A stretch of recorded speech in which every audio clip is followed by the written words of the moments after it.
Des artistes, des lives, Du kiff et du style, c'est Alabama tout de suite sur Studio Kalita. avec Cathy Choukroun.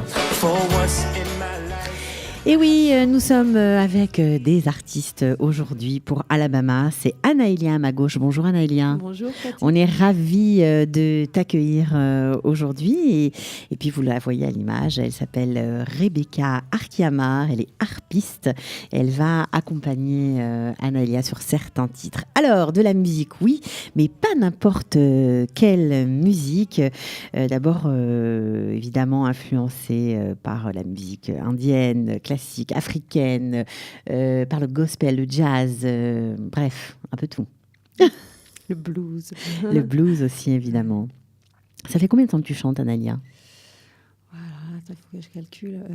Depuis, 20 ans. 20 ans.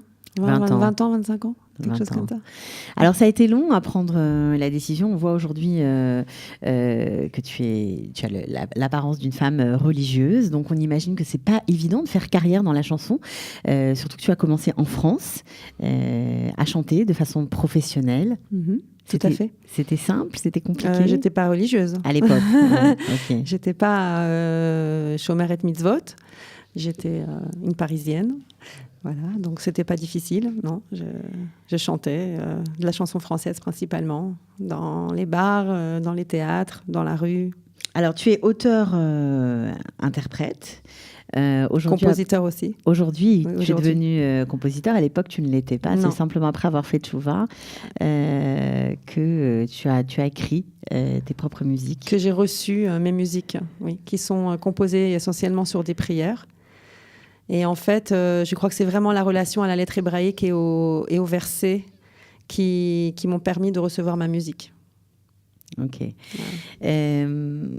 Tu as commencé à chanter en français Oui. avec une troupe où tu as eu d'ailleurs un coup de cœur lors d'un festival auquel tu as assisté et tu as voulu chanter avec ces gens-là. C'était dans quel cadre exactement?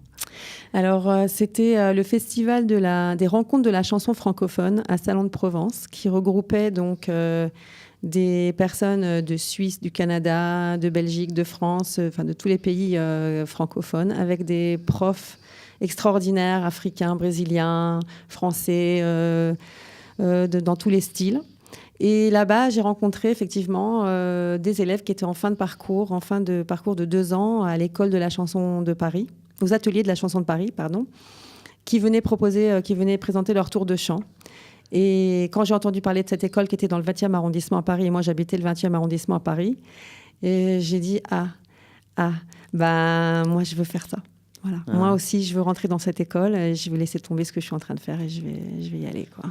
Ok, et tu as été et tu as commencé à chanter. Alors bien évidemment, on va t'entendre chanter ce que tu chantes aujourd'hui, mais on aimerait, pour avoir une vision complète de l'artiste, parce que c'est important de savoir d'où tu viens, où tu es arrivé, par quel chemin tu es passé, on aimerait t'entendre chanter en français. Aujourd'hui, tu ne chantes plus vraiment en français, tu chantes plutôt en hébreu, mais on aimerait, tu veux bien nous chanter quelque chose en français ? Oui, avec plaisir. Je rajoute quand même que, avant de rentrer dans cette école, j'ai quand même des racines aussi au niveau de ma famille qui sont très très importantes au niveau de la musique. Mon arrière-grand-mère était chanteuse lyrique en Égypte. Et puis ma grand-mère, jusqu'à aujourd'hui, elle a 99 ans bientôt, mais a dirigé une chorale toute sa vie. Donc la musique, l'harmonie, la chanson, ça fait partie vraiment de mon biberon, de ma jeunesse et de mon enfance. Ah ben, on imagine de toute Donc, façon que quand on est artiste, on est souvent porté par des gènes, des gens qui nous précèdent. Tout à fait. Et voilà, ça se fait pas innocemment, c'est sûr. Alors, on te laisse interpréter. Je crois que c'est une chanson qui s'appelle Ta lumière. Ça a été écrit par un garçon qui s'appelle Pascal Auberson. Voilà. C'est un monsieur, d'ailleurs, je ne sais même pas s'il est encore vivant aujourd'hui. C'est un jazzman suisse. Et c'est une chanson donc, que j'avais mis dans mon tour de chant quand j'étais en France, que j'aime beaucoup, que j'aime toujours. Puisque pour moi, elle parle de tchouva, elle parle de lumière, elle parle de rester en contact toujours avec la lumière intérieure. Voilà. Donc je vais vous en chanter une partie.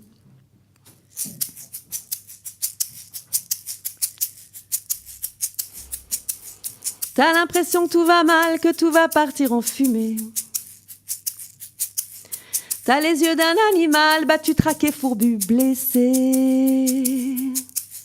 Tous les matins dans le journal, tu lis des trucs qui te font flipper. Tous les matins, c'est normal, tu fermes les yeux pour mieux rêver. On te fait croire que ton mental, c'est définitivement bloqué. Mais dans ton cœur d'animal, la pluie n'a pas cessé de tomber. Non, non, non, non, non, non, non, non, non, perds pas ta lumière, non, perds pas ta lumière, la perds pas. Prends un peu de terre, oui, prends un peu de terre et mange-la.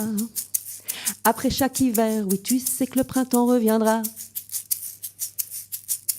Perds pas ta lumière, non, non, non, non, on la perd pas. Tout est à faire dans ce monde, à refaire, à créer, à regarder les choses, à tout recommencer, à reprendre à zéro, à se laisser aller au plus profond de soi, pour aller la chercher, la fleur qui pousse en toi, celle que tu ne vois pas, pour aller la planter dans l'humus étoilé.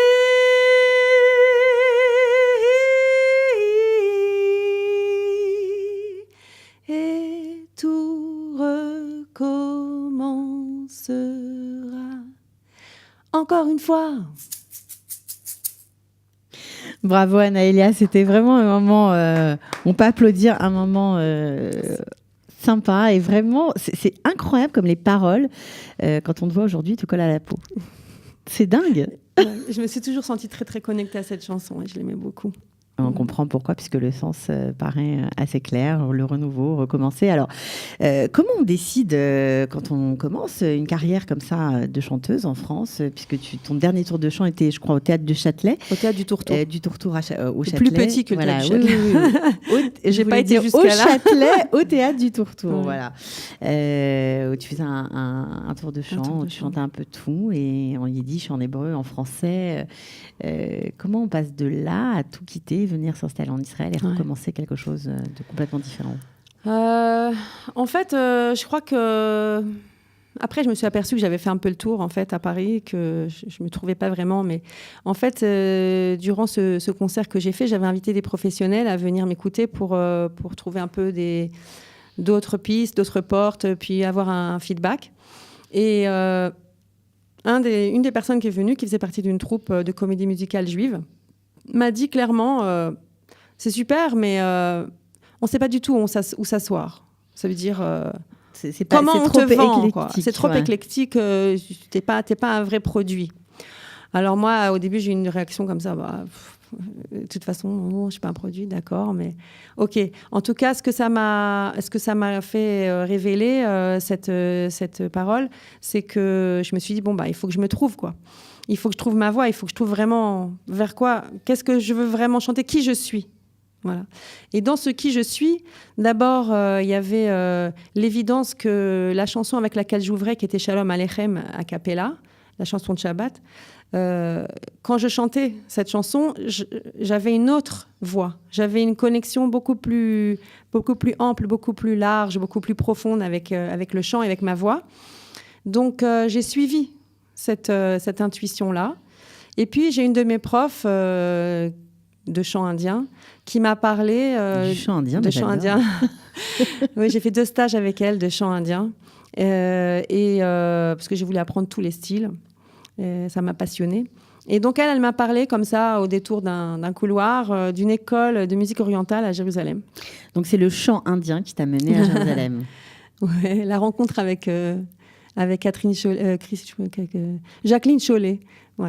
qui était prof de chant indien carnatique.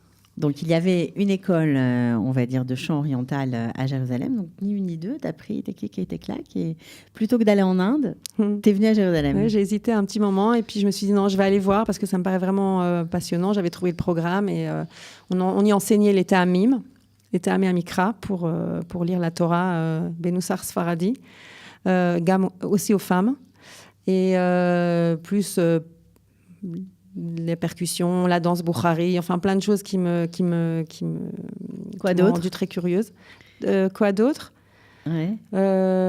D'abord le makam, qui est la gamme orientale, qui est une connaissance infinie de la musique, qui est vraiment beaucoup plus profonde et beaucoup plus infini, je dirais, que la gamme occidentale. Donc ça, j'ai aussi appris un petit peu le makam. Ça pourrait ressembler aussi à la musique indienne, parce que dans la musique indienne, les mantras, en général, sont chantés à certaines heures de la journée. Et selon les heures de la journée auxquelles on chante, on change de gamme. Ok. D'accord. Donc, dans le makam, il y a une similitude, c'est-à-dire que les gammes changent en fonction des humeurs, en fonction de ce qu'on veut faire passer comme émotion. Voilà. Donc tu t'es pris, on va dire, d'amour pour cette musique-là, mais surtout pour Jérusalem. Ouais. T'as un coup de foudre. Ouais. Disons que c'était pas la première fois que je venais. J'étais déjà venue une fois à Jérusalem, mais j'avais senti qu'un jour, je crois que je viendrais habiter là. J'avais senti dans l'air quelque chose qui me parlait vraiment. Et oui, quand je suis arrivée à Jérusalem, je suis venue pour faire un voyage d'études et j'ai rencontré des musiciens. J'étais voir dans cette école et tout ça. Puis j'ai décidé de faire l'Alia très rapidement. Et quand je suis arrivée... Tu avais fait tchouva déjà ou pas encore? J'avais commencé un processus light à Paris, depuis l'âge de 25 ans, comme ça, jusqu'à l'âge de 33 ans. Une partie des fêtes, j'avais un petit peu changé des choses dans mon alimentation. Et bon, voilà, je faisais ça assez comme ça, on dirait alternative. Mais quand j'ai mis le pied à Jérusalem, à ce moment-là de ma vie, j'ai rencontré la communauté qui m'a donné envie d'être Shomeret Mitzvot et de venir habiter ici.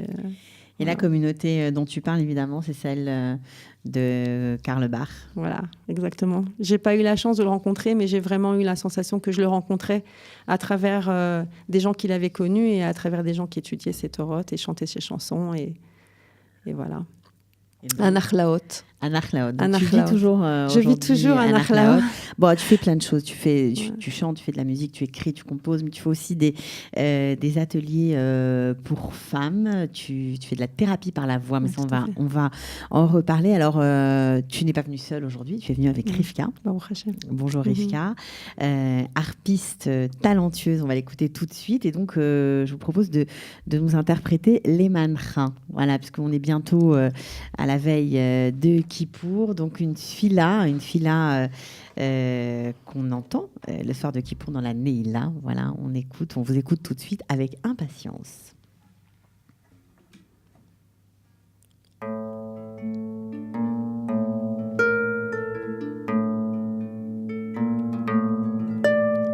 זוכנו לחיים, מלך חפץ בחיים, וחותמנו בספר החיים. זוכנו לחיים, מלך חפץ בחיים, וחותמנו בספר החיים. למענך אלוקים חיים, למענך אלוקים חיים, למענך אלוקים חיים, למענך אלוקים חיים.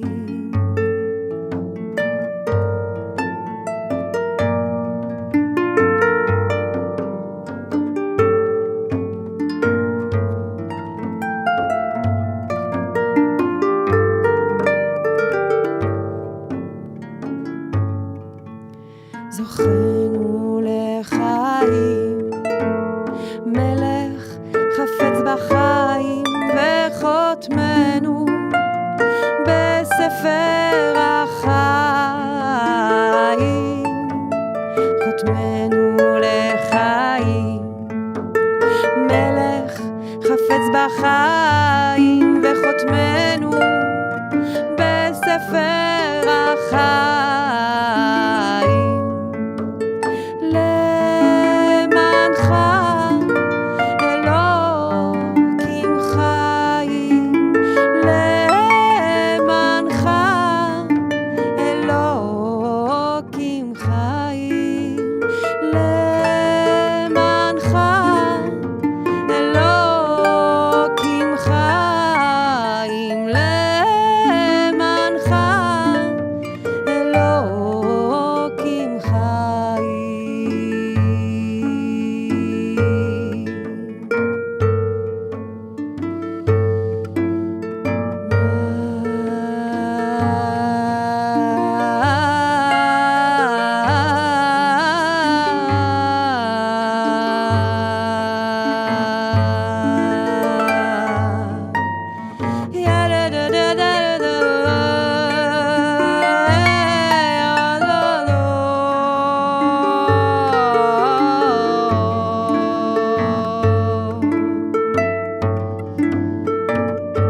זוכנו לחיים, מלך חפץ בחיים וחותמנו בספר החיים.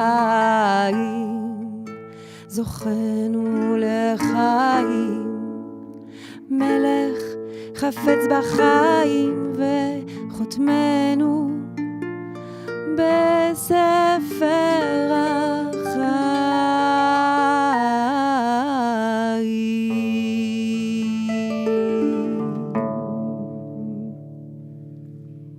Magnifique, vraiment, ça donne la chair de poule, c'est splendide. Merci pour cette magnifique interprétation. Alors justement, ça m'emmène à une question, forcément, je vous entends chanter la prière de la Neila, vous êtes une femme religieuse, on dit dans nos textes que la voix de la femme c'est sa nudité et que on ne peut pas chanter devant des hommes. Vous chantez devant des hommes ou vous chantez uniquement devant des femmes? Je ne me produis pas sur scène devant des hommes. Que devant des femmes. Je chante devant des femmes, avec des femmes. Ok. C'était un problème pour vous, cette on va dire, cette halakha? C'était compliqué à gérer? Ça a été un parcours. Ça a été un parcours. Parce que c'est renoncer à certaines choses. Oui.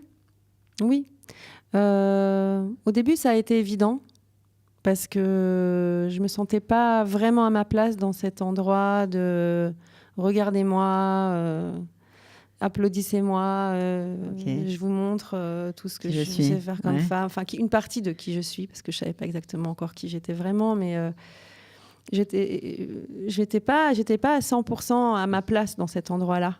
Et donc ça a été tout un processus d'abord de retrait. Pendant 2 ans, je me suis pas produit. Non, enfin, j'ai pas chanté en public, ni devant des femmes, ni devant des hommes d'ailleurs, parce que quand j'ai connu la scène, ce qui se passait au niveau de la scène à l'époque, il y a 18 ans, à Jérusalem, au niveau des femmes, c'était pas comme aujourd'hui, quoi. Mm-hmm. Aujourd'hui, ça devient. Il y a des choses de il y a quelque chose grand qui se talent, passe, il y a professionnel et tout ça. Mais c'est évident que dans le parcours, il y a beaucoup de questionnements et beaucoup de doutes et beaucoup de choses, et à chaque fois réétudier, repenser, réfléchir et revoir si vraiment c'est ça. Mais oui, c'est ça. Oui, c'est ça. Alors, vous faites aussi de la thérapie par la voix. Alors, vous faites des espèces d'ateliers. Des espèces d'ateliers. Non, mais parce que thérapie par la voix, bon, alors, c'est pas du tout péjoratif, au contraire, mais disons que c'est un peu abscon pour certains, pour les profanes, ceux qui ne connaissent pas. Vous pouvez nous expliquer ce que c'est? Oui, alors donc... Dans ces 2 ans où je me suis un peu retirée de la scène, je me suis beaucoup connectée à la Torah, j'ai beaucoup étudié, j'ai appris l'hébreu, je me suis connectée vraiment profondément à la mystique. Et de là, j'ai créé une méthode pour apprendre à chanter, qui comprend un travail physique, un travail de respiration, un travail de voix bien sûr, mais aussi un travail spirituel. Ça veut dire de se connecter aussi à certains textes, ça influence aussi la voix. C'est-à-dire que la voix change en fonction de ce qu'on chante, en fonction de ce qu'on lit, en fonction des mots que l'on prononce? Je pense. Oui, je pense. D'abord, en fonction des langues qu'on chante, la voix ne se faufile pas de la même manière. On apprend ça en ethnomusicologie aussi. On ne place pas la voix de la même manière si on chante des chants bulgares et si on chante des chants indiens ou si on chante des chants arabes. Donc oui, la voix change en fonction des langues. Et quand on y met une certaine kavana et quand on se connecte vraiment à l'âme, et je pense que quand on est juif et qu'on chante en hébreu, eh ben, la voix est l'instrument de l'âme et on l'entend d'une autre manière. En tout cas, c'est ce qui m'est arrivé à moi. Donc j'essaie de transmettre à des femmes cet amour-là, cette connexion entre le corps et l'âme à travers la voix. Alors, ça fait bien sûr des résultats de changements incroyables dans la vie. Et il se passe des choses très belles dans les groupes. Alors justement, ça tombe bien parce que vous avez dans votre répertoire un gospel, un très joli gospel, n'est-ce pas, d'une chanson connue qui s'appelle En Kelokenu. Alors, on va vous écouter. Ouais, c'est une chanson qu'on chante quand on rentre les rouleaux de la Torah à Shabbat. Voilà, exactement. Et, voilà. Et j'en ai fait un gospel parce gospel. Que j'adore le gospel. Vous ne devez pas être la seule. אין כאלוקינו אין, כאדוננו אין, כמלכנו אין, כמושיענו אין, כמושיענו. מי כאלוקינו מי, כאדוננו מי, כמלכנו מי, כמושיענו מי, כמושיענו. נודה לאלוקינו, נודה לאדוננו, נודה למלכנו, נודה למושיענו, נודה למושיענו.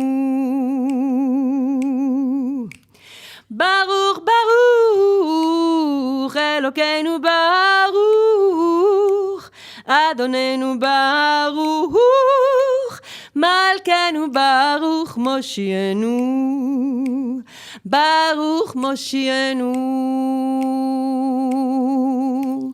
אתה הוא אלוקינו, אתה הוא אדוננו, אתה הוא מלכנו, אתה הוא מושיענו, אתה הוא מושיענו, אתה הוא,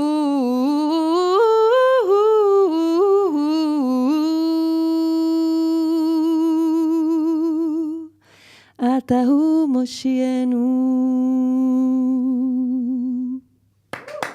Vadim, vraiment c'est très beau.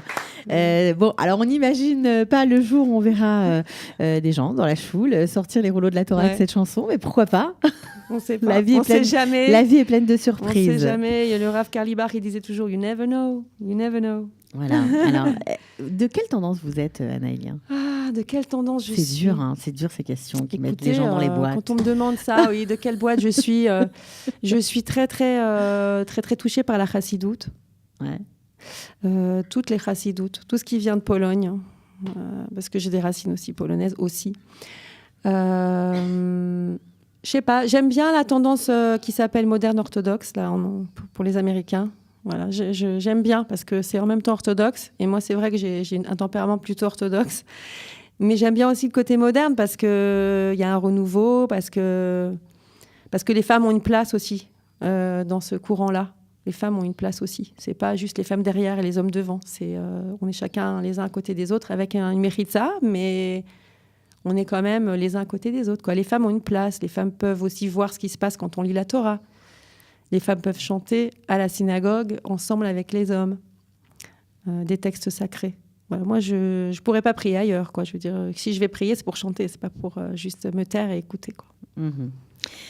Alors, l'interview touche à sa fin, mais on ne peut pas se séparer, évidemment, sans chanter, évidemment, sans vous entendre encore jouer un peu de musique. Alors là, c'est un titre que vous avez écrit. Est-ce que vous pouvez nous raconter un peu l'histoire de cette chanson avant de l'interpréter? Oui, avec plaisir. C'est une belle histoire. C'était à Nachlaot, en fait. Je suis sortie un jour, c'était mon anniversaire. Et il y a un minag quand c'est ton anniversaire de donner des brachot et de recevoir des brachot. Et je suis sortie et par soir j'ai rencontré une amie qui m'a donné une bracha et qui m'a dit Ani mevarer totar liot kli shakouf. Et ça m'est tombé dessus. Il faut traduire parce que certains. Elle m'a dit en hébreu. Pas. Alors elle m'a dit un kli shakouf, ça veut dire un instrument transparent. Et ça m'a tellement touchée que je suis rentrée chez moi, j'ai pris ma guitare et j'ai commencé à écrire cette chanson. Voilà. Comme quoi, on ne sait pas, quand on fait une bracha à quelqu'un, où ça va aller. Et d'où vient l'inspiration, surtout? D'où vient l'inspiration, ça, ouais. Ça, c'est une grande question qu'on ne résoudra pas. C'est une prière personnelle qui m'accompagne depuis. Ok, alors Kli Shakouf avec Rivka à la harpe. On écoute tout de suite.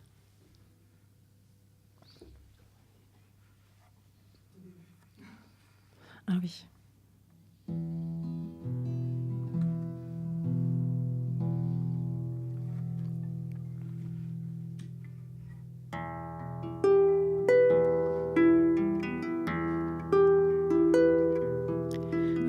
אתה תאר ליבנו לעובדך באמת. אתה תוביל אותנו למסע אל האמת. אני רוצה להיות כלי שקוף, אני רוצה להיות כלי שקוף, לקבל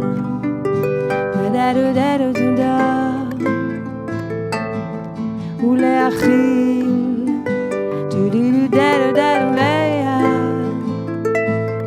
להפנים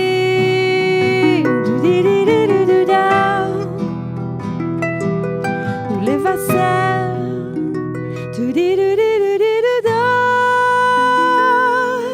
את אור פניך.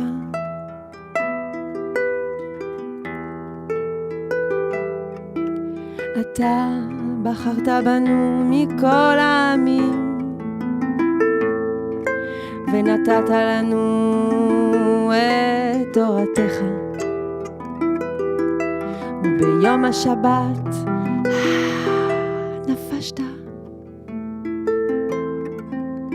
חיי עולם בתוכנו נתת. אני רוצה להיות כלי שקוף, אני רוצה להיות כלי שקוף, לעודד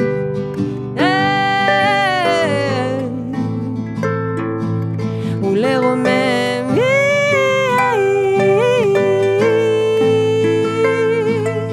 לחבק, ללטף, לנשק, לאהוב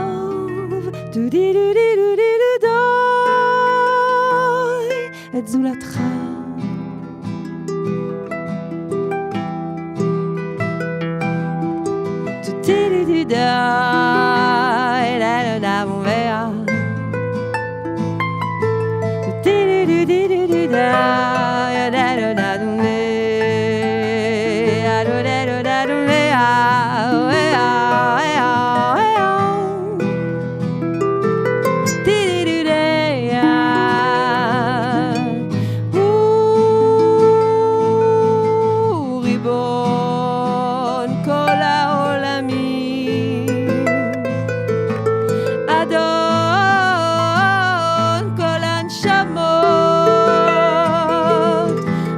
המצר יגלנו, תזכה אותנו לשנים רבות. אני רוצה להיות כלי שקוף, אני רוצה להיות כלי שקוף.